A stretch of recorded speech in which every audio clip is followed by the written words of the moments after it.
There are no subtractions and divisions in our mind. There is only addition and multiplication. I will just remove negative thoughts and I will have positive thoughts. All the best, it's not going to work. It's just that you need to pay little attention as to how it functions. You will see there is a distinction between what is you and what you have gathered.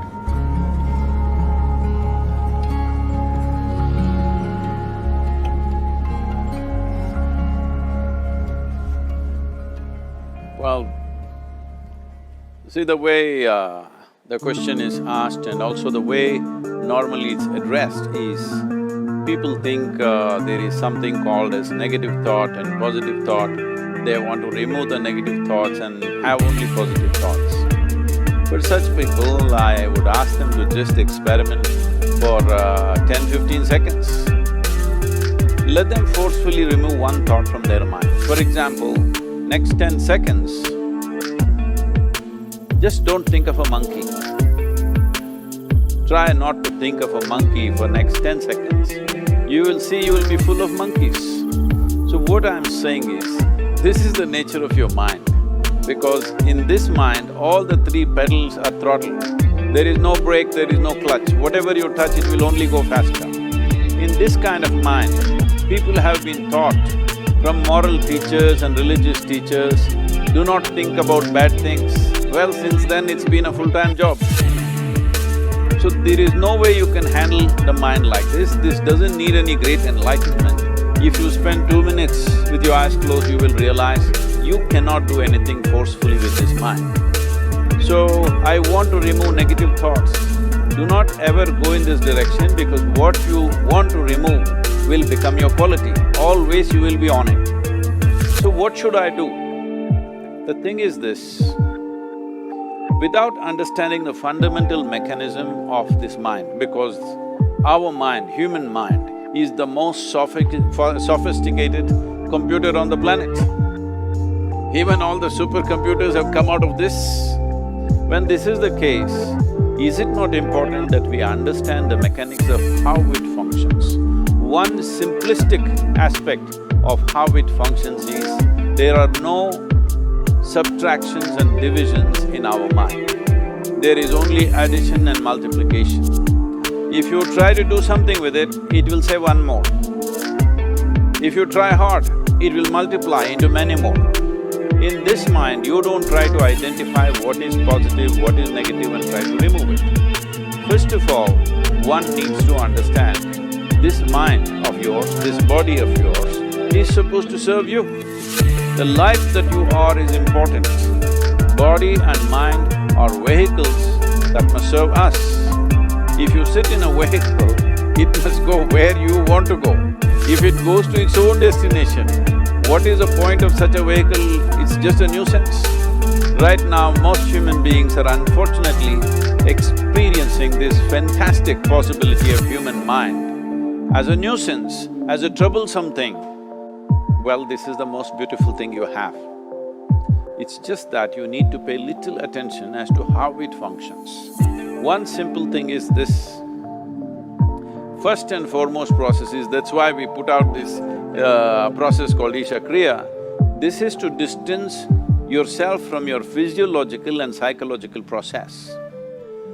There is something called as you which exists. This is not a composite of all your thoughts and emotions and physiological processes. Beyond that, there is you. If you close your eyes, even if you cannot see anything, you're still there.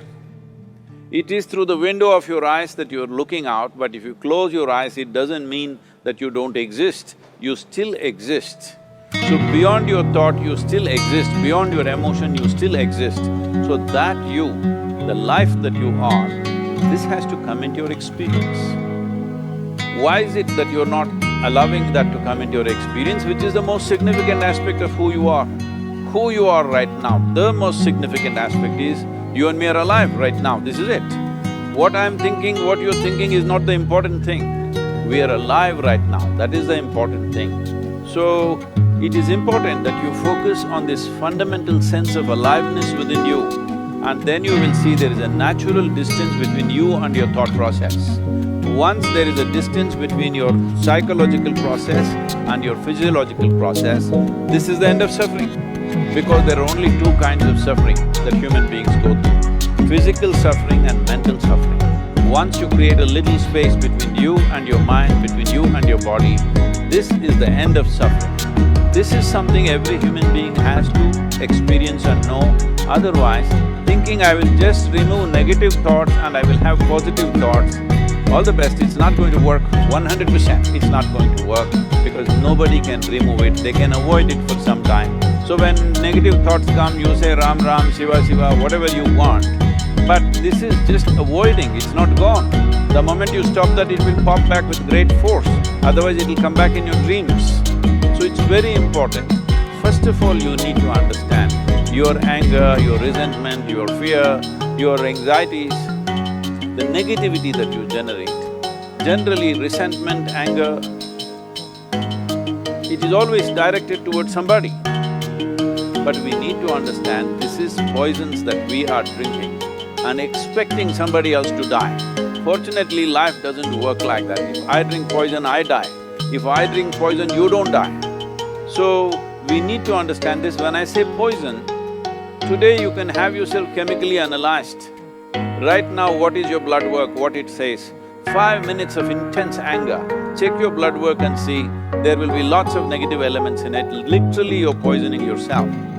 So, do you want to poison yourself? Definitely not. Now the very question is coming from certain helplessness, what shall I do? Don't do anything. Just sit back and just concern yourself with something which is a life process. Maybe your heartbeat, maybe your breath, maybe just the sensation of being alive. Depending upon how sensitive or how perceptive you are, accordingly, find something. It could be a sensation in the body, it could be breath, it could be heartbeat, it could be anything, something which indicates life to you. Just pay attention to that for some time.